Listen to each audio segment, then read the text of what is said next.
What up, YouTube? It's your boy G YouTube back at it again with another video for you. And without any further ado, let's jump right into this video. We're gonna be reacting to some of the worst ESPN analyst takes on the NBA. This should be interesting. In this video is Max Kellerman, Ryan Hollins, Skip Bayless, and Paul Pierce. So there's been a lot of bad takes. I haven't seen all of them, but there's a lot of them I probably have seen. So we'll see. We'll see, man. Last reaction video I did very well. So if you want to see more video like this, please like and subscribe and comment down below. It really helps the channel grow, man. So yeah, let's jump right into it. Is Kawhi actually a better player under pressure than the great Kobe Bean Bryant? Yes, he is. No one had more heart than Kobe. Like, Kobe's not scared of anything. But because Kobe was the best bad shot maker, he's already been a finals MVP, and that was before he was in his prime. Under pressure, yes, Kawhi is better than Kobe was. No way. Yo, no way. There's no way that Max Kellerman got up on national television and woke up and said, you know what? I'm just going to say Kawhi Leonard is more clutch than Kobe Bryant. Wow, that's terrible. Like, you just see Jay's face. He's just like, yo, like, he's just, bro. Oh my God. Yo, I'm not gonna say anything else on that. That was self-explanatory, bro. Of everyone on Golden State, open shot, fate of the universe on the line, or the Martians have the death beam pointed at Earth, you better hit it. I want Iguodala. That's right. And I know what that sounds like. Ah, the famous, I want Iguodala. Yeah. You know what? I want Iguodala on my team too, taking that last shot. Yeah, you feel me, baby? And in all reality, that was definitely just a troll take. That was still funny as hell though. When I every ESPN video that they post on Instagram that has anything remotely to do with Andre Iguodala, the number one comment is, I want Iguodala. Every time, without fail. Is Durant a lock top 5 player? No. In the NBA? No, in fact, I put him 5, and he's fighting for that 5th spot. Absolutely. What? What? What? All right, this is obviously an old take, but it's not that old. This video dropped like a few months ago. Kellerman, are you on crack? Crack is what you're smoking? That Kevin Durant hasn't been solidly in your top 5 since like the Golden State days, when he just ripped through LeBron and that team. Granted, they were a super team, but it doesn't change the fact that he ripped through LeBron and Kyrie in 2017 and 2018. And had it not been for an injury, he probably would have ripped through Kawhi and the Raptors in 2019 too. And if it weren't for all these injuries, he probably would have ripped through this entire final series or playoffs this year as well. Bro, what? What? Said top 5 player in the NBA. We don't know what the subject is because the fact of the matter is I'll let you talk. I didn't say a word. Not a word. I actually sat here. I actually sat here and listened to your flagrant ignorance. The reality is Kevin Durant is Kevin Durant not a top 5 player. But his Yo, I love Stephen A, bro. Yo, I love Stephen A. His reactions, like, he's also a terrible analyst taker. He's also a terrible take, but like, he's funny as hell. Funny as hell, man. Top tier comedy. Top tier comedy. Well, first off, I want to congratulate Giannis because those believe that I've been incredibly hard on him through the whole season. But unfortunately, no, they got it wrong. He was not the MVP of the NBA. I do not know how it was not James Harden. And when I think about James Harden's season, I think of first. There are a lot of firsts. The guy's numbers rivaled Kareem, Wilt, Michael Jordan. When you think about system, when you think about what he had to do on his own, yes, literally on his own, he had every single teammate darn near miss games. James Harden was the system. He wasn't a piece of the system. He didn't have the coach of the year and Coach Mike Budenholzer. He was everything. Listen, Harden had a great season, but he won better than Giannis this season. Let me tell you how good Giannis is. It's hard to imagine. First off, he did have a point. Mike Budenholzer. First off, Mike Budenholzer winning Coach of the Year. That's got to be dumb luck, because as we all know now, Mike Budenholzer is a trash coach. He's a trash coach.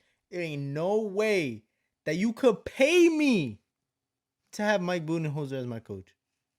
I wouldn't do it. You could pay me $5 million. I wouldn't do it. No way.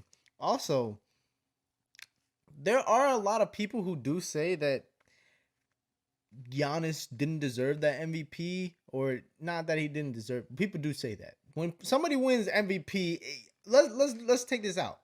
They deserved it. They deserved it. All right?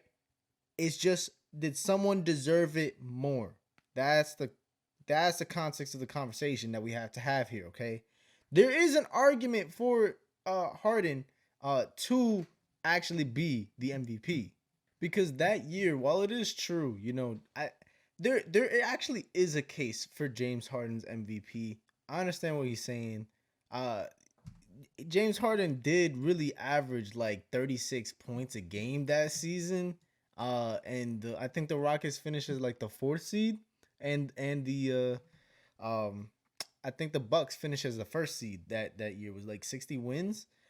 But I don't know, man. That really could have gone either way. Even though James Harden putting up 36 or like 34 a game, that was pretty wild to me. That was like on that stretch where he had like however many 40-point games in a row, like 5 or something like that, and he like had a stretch of like 12 to the 15, maybe 20 games where he didn't even score under 30 points. It was ridiculous, man. That was a ridiculous stretch of time in the NBA. But you know, I think there's ways to see it both ways. I am a person that I do feel that James Harden did deserve it more. So I don't think this is that horrible of a take, to be honest, in my opinion. Do what you want with it. Whoever's paying him to say all this stuff, I will pay you double to stop it. So, Skip, did the American people get it right? The 34%. The 34%. I mean, and what we're saying is, can he right now, at 52 years old, Right here, right now. beat LeBron one-on-one? I mean, and be on, come on. You know, Stephen A. Oh, Smith? gosh, don't. I hate Skip Bayless, bro. Don't do this. I hate him. He just might be Don't do He this. just might be able to. Michael Jordan could figure a way to beat a LeBron James who just might crumble under the pressure to beat his idol, the greatest basketball player in the history of life. Okay, so I Ain't no way. Ain't no way. You know, I really wish that I could get paid millions of dollars to go up and say dumb shit like that. He's just the ultimate LeBron hater, bro. He can't stand to see a man winning. And that's what Skip Bayless' entire career was made off of, just hating on LeBron. All his takes are just hating on LeBron because he knows that's the only reason that his career is alive. It's attached to LeBron James. That's it. Like, he can't get any views unless he talks about LeBron and it's some crazy ass take. Like, he just can't do it. I don't think he's physically capable of it. I don't think he has enough brain cells for that. Who's the best wing shooter of all time? The best wing shooter of all time? Right now, it's Ray Allen, but it will be Steph. It will. It will be Steph. He's not a wing, though. Wait. What is Steph? He's a point guard. He's a wing guy. What? He's a happening wing guy. He's a combo Man, guard. That's not a point guard. Get this show over with, He's man. a wing guy. But Ray Allen, he's So the best Steph version Curry of is all not time. he's a wing guy? Yeah, he just What is plays- a wing guy? He just I like plays it. the point. Wing guy, He's a, fun. It's a combo. He's a hybrid. And then Huh? those Okay, two. so right now it's Ray Clay's Allen. Paul Pierce has very interesting takes. Because apparently Steph, he said he's a wing guy. All right, guys. I'm 7'2". So I ask you, is Clay a better wing shooter than you were in Yes. your prime? But you're asking Paul. What, is he a better? Wing shooter. Please. It's okay. Please say yes. I'm gonna say no. Oh my God. Oh my God. Oh my God.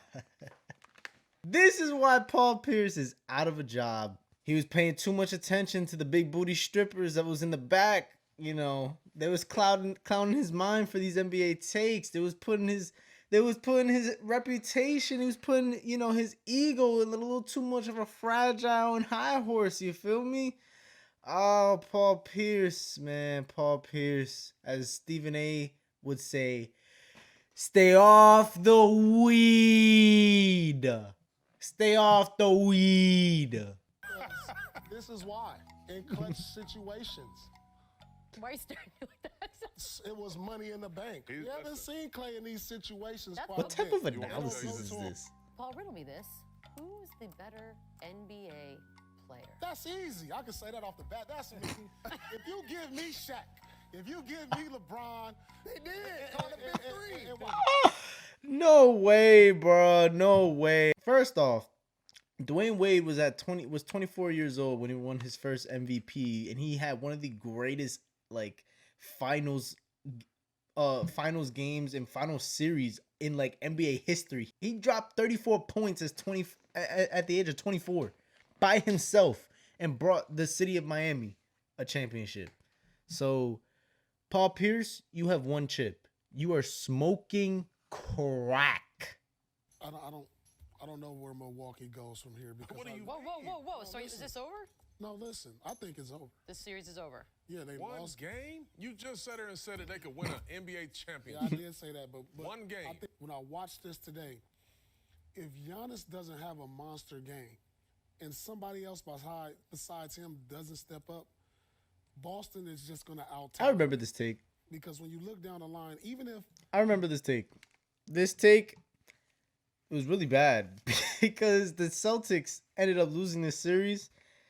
I'm honestly, after one take, like, or one game, is sometimes too early to call a series. I understand why he said it, but that take just aged really bad. And just because it's Paul Pierce, man, for the memes, it just turned into a really bad take. It's like, that's funny, bro. That's just funny and dumb luck. Had the Bucks actually gone to lose that series, he would have looked like a genius. Let's just keep it real. Let's keep it a buck.